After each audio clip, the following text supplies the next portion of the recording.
पिछली कक्षाओं में हमने चूर्ण कल्पना का मॉडर्न फॉर्म और उसमें यूज़ होने वाले इंस्ट्रूमेंट का अध्ययन किया है।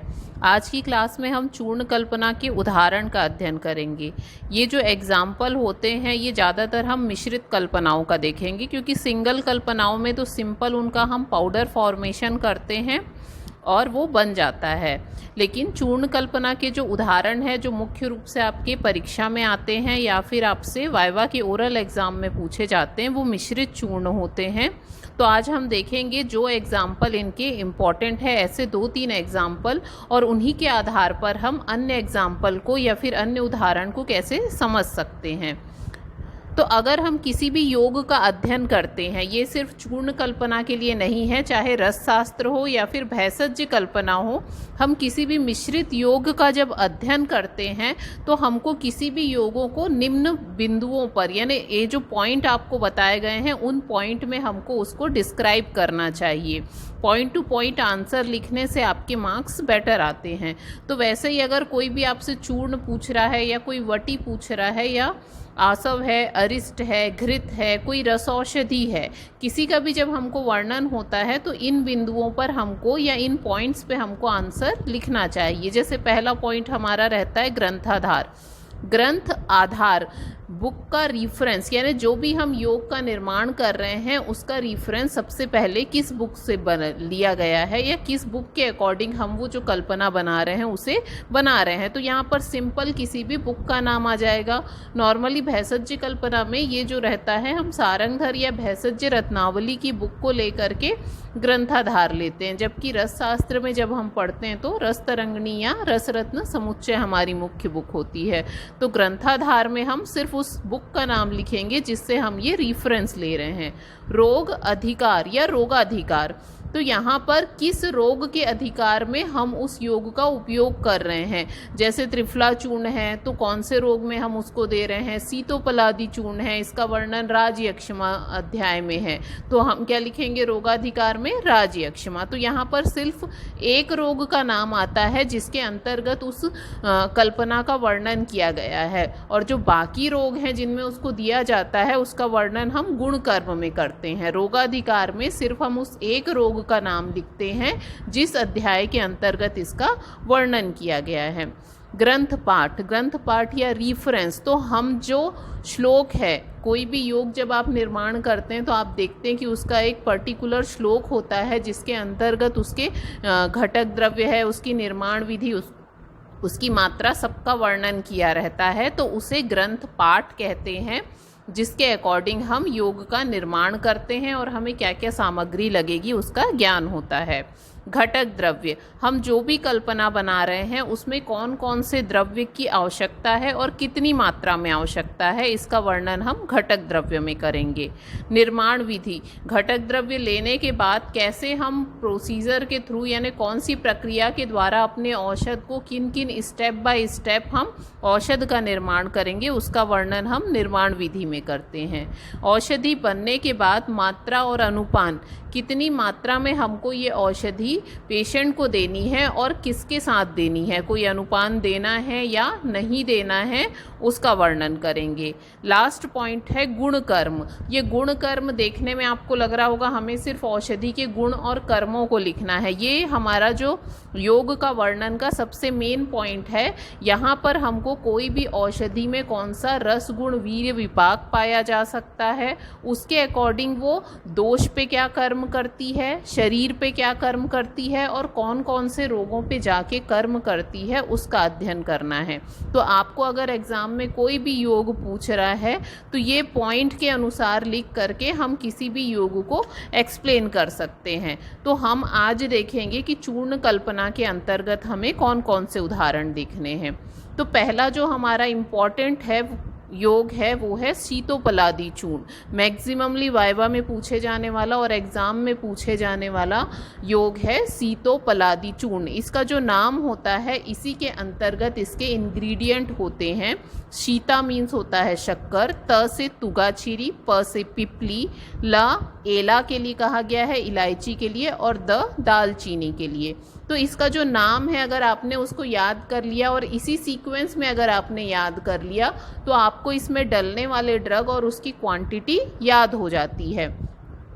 तो अगर इसका हम आपको मैं बुक जो योग के अकॉर्डिंग हम देखें तो हमारा पहला पॉइंट था ग्रंथाधिकार। तो आप इसके श्लोक के रेफरेंस में देख रहे हैं चरक चिकित्सा, ठीक है। तो चरक संहिता जो है इसका क्या है, ग्रंथाधार है। अब इसका रोगाधिकार, तो चरक ने अपने चिकित्सा के 8वें अध्याय पे इसका वर्णन किया है। जो उसका 8वां अध्याय है वो राजयक्षमा या क्षय के ऊपर है।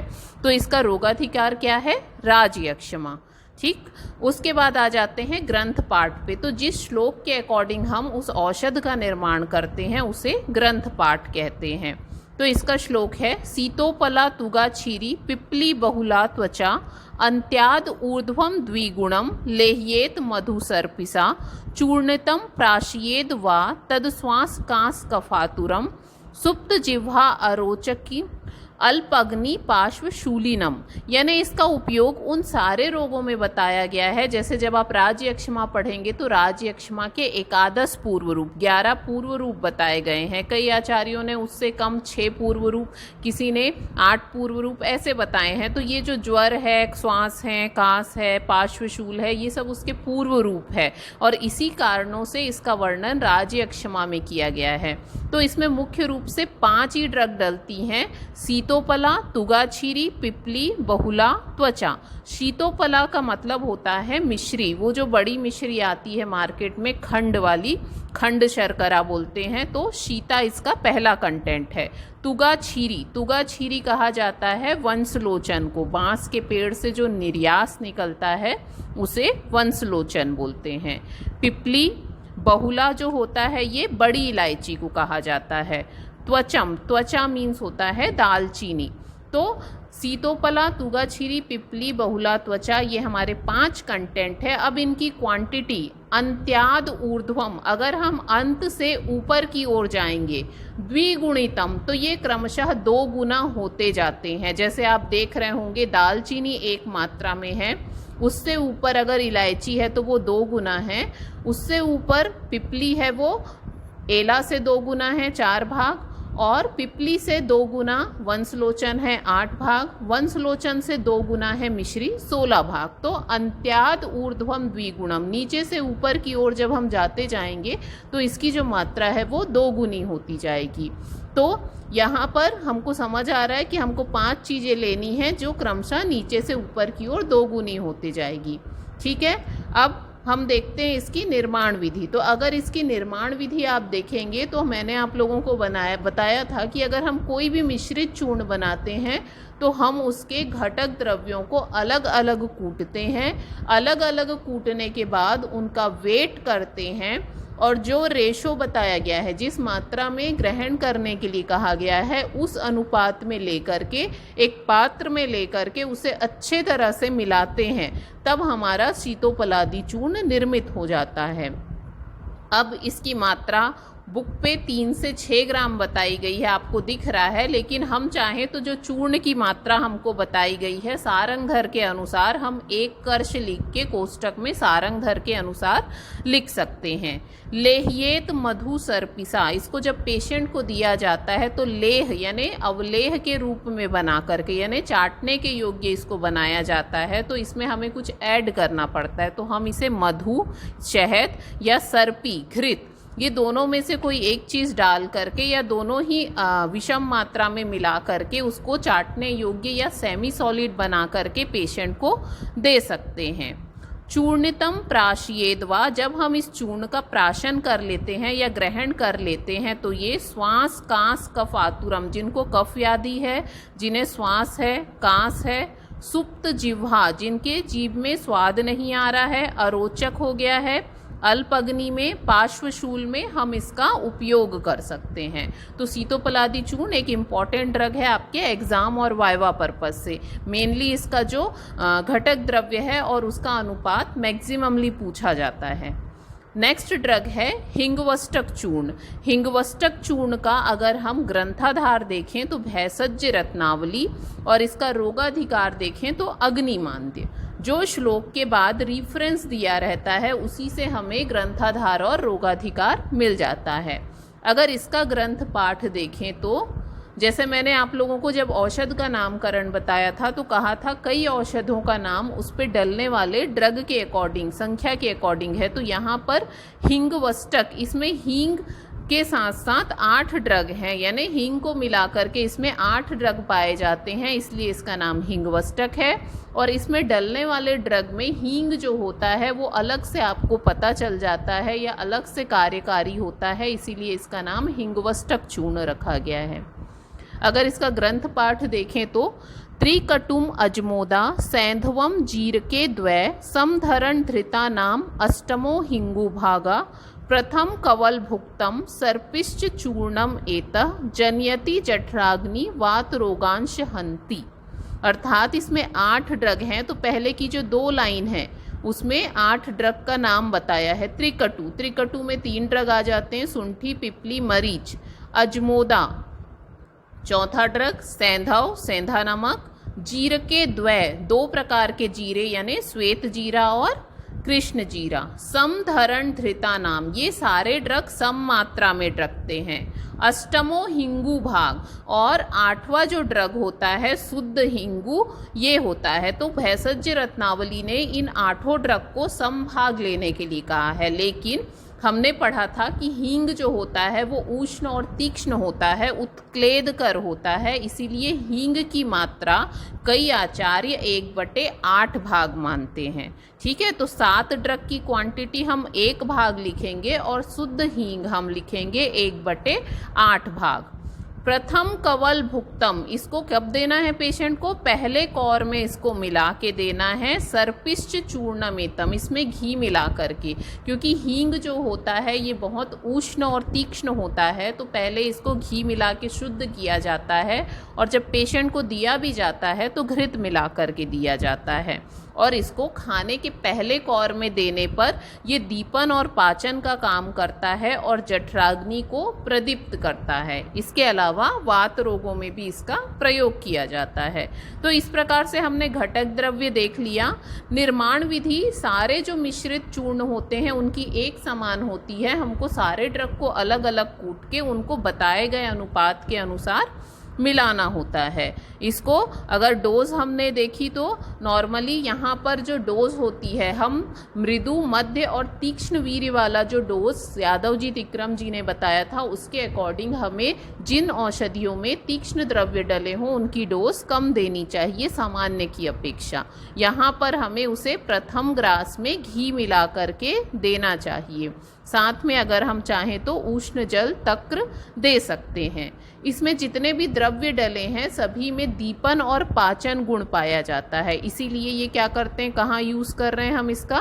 जठराग्नि प्रदीप करने में, वात रोगों में। इसके अलावा जितने भी उदर रोग हैं, अरुचि, अनाह, अग्निमांद, गुल्म, उदरशूल, उदावर्त, प्रवाहिका, वहाँ पर हम इसका यूज़ कर रहे हैं। ये अपने दीपन और पाचन प्रभाव से अग्नि को प्रदीप्त करते हैं, साथ ही वात का अनुलोमन करते हैं, जिसके कारण इन जगह पर इनका उपयोग किया जाता है।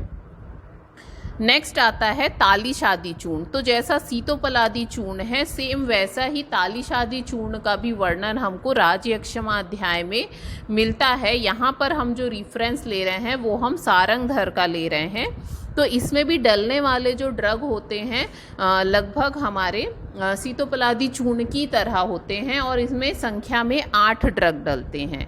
तो तालिशम मरीचम सुंठी पिपली वंशलोचनम 1 2 3 4 5 कर्षे भागान प्रकल्पयेत एला त्वचस्तु कर्षार्धम प्रत्येकम भागमाचरेत 32 कर्ष तुलिता प्रदेया शर्करा बुधा। अर्थात इसमें 8 इंग्रेडिएंट डलते हैं, तालिश, मरीच, सुंठी, पिपली, वंशलोचन, एला, त्वग, शर्करा। अगर ऊपर के 5 ड्रग देखें, तालिश, मरीच, सुंठी, पिपली, वंशलोचन, तो ये क्रमशः 1 2 3 4 5 ऐसे बढ़ते हुए क्रम में 5 भाग तक डलते हैं। और अगर एला और त्वक, इलायची और दालचीनी की बात करें तो ये आधे भाग डलते हैं। और जो शर्करा होता है वो पिपली से 8 गुना डलता है। पिपली 4 भाग है और शर्करा अगर देखें तो 32 भाग है। तो 4 × 8 = 32। तो ये उससे 8 गुना डलता है। तो इसका भी जो उपयोग बताया गया है वो क्षय रोग में बताया गया है। मुख्य रूप से सीतोपलादी और तालिश आदि जो चूर्ण होते हैं इनका उपयोग हम कास में करते हैं।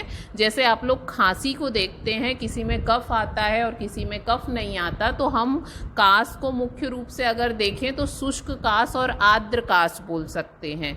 तो उसी के अकॉर्डिंग इन चूर्णों का उपयोग किया जाता है, सीतोपलादी चूर्ण और तालिश आदि चूर्ण। निर्माण जो होता है सेम है, अलग अलग पाउडर करके आपस में हम इनको मात्रा के अनुसार मिला देते हैं। इसका उपयोग भी जब हम देते हैं पेशेंट को तो शहद के साथ करते हैं। जितनी भी कफज व्याधियां होती हैं जहां पर हम मेडिसिन दे रहे हैं चूर्ण के रूप में, हम शहद का उपयोग करते हैं, क्योंकि शहद जो होता है वो कफ का शमन करता है। इसके अलावा इसका उपयोग कांस, श्वास, ज्वर, छर्दी, अतिसार, शोष, आधमान, प्लीहा, ग्रहणी और पांडु रोग में बताया गया है। तो ये है तालिश आदि चूर्ण।